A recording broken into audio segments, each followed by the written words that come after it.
Pamilya ng grade 5 student na sinampal umano ng guro sa Antipolo City porsigidong magsasampa ng kaso sa kabila pa rin po ng lumabas na resulta ng otopsiya. Si Jim Tejano sa balita. Kahit po ganyan na siya, 14 years old na siya. Matapos lumabas ang resulta ng isinagawang autopsy at histopathology ng PNP Forensic Group sa labi ng 14 na taong gulang na grade 5 student na si Francis Humikim, kumbinsido ngayon ang pamilya nitong dapat ituloy ang reklamo laban sa gurong nanakit sa binatilyo. Iginiit ng ina ng binatilyo na si Elena Humikim na hindi makatwiran ang ginawa ng guro na saktan ang bata. Nananawagan pa rin po ako na tuloy pa rin po. Kasi po may pananakit po siyang ginawa sa anak ko. Wala siyang karapatan para manakit sa anak ko. Teacher lang po siya. Gusto ko po siyang masampa ng child abuse.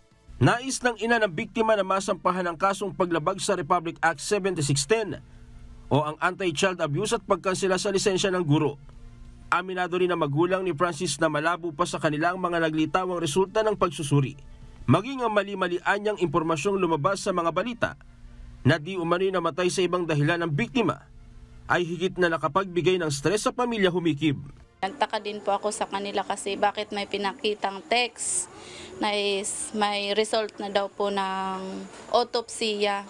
Samantalang kami po na magulang ay hindi pa nga po nakatanggap. Bakit po sila nakatanggap na po? Pakiusap ng pamilya, mabigyan sila ng privacy lalo't ilang araw na lang anya nilang makakasama ang labi ni Francis. Bigyan niyo po muna sana ako ng kaunting katahimikan para po sa huling mga araw na makakasama ko po o makakasama naming buong pamilya ang labi ng anak ko.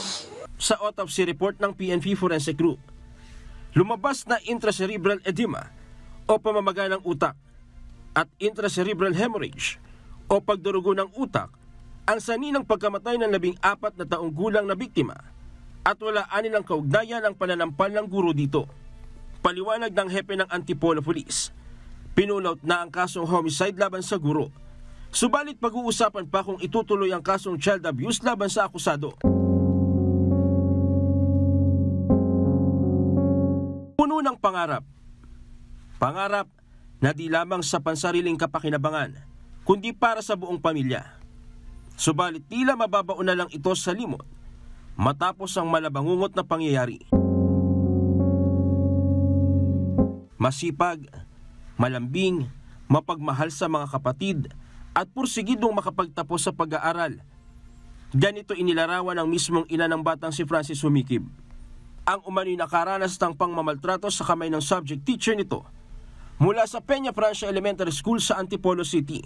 Kahit po ganyan na siya, 14 years old na siya, uupo ako ng ganyan, nahawiin niya yung kamay ko, uupo yan sa legs ko. Or yayakapin ako, hahalikan ako. Siguro yun ang hindi ko makakalimutan sa sarili ko na yung ginagawa niya sa akin. Pag nakahiga ako, pupuntahan ako, mag-uunan sa braso ko kahit sabing malaki na. Jim Tejano, para sa mata ng Agila.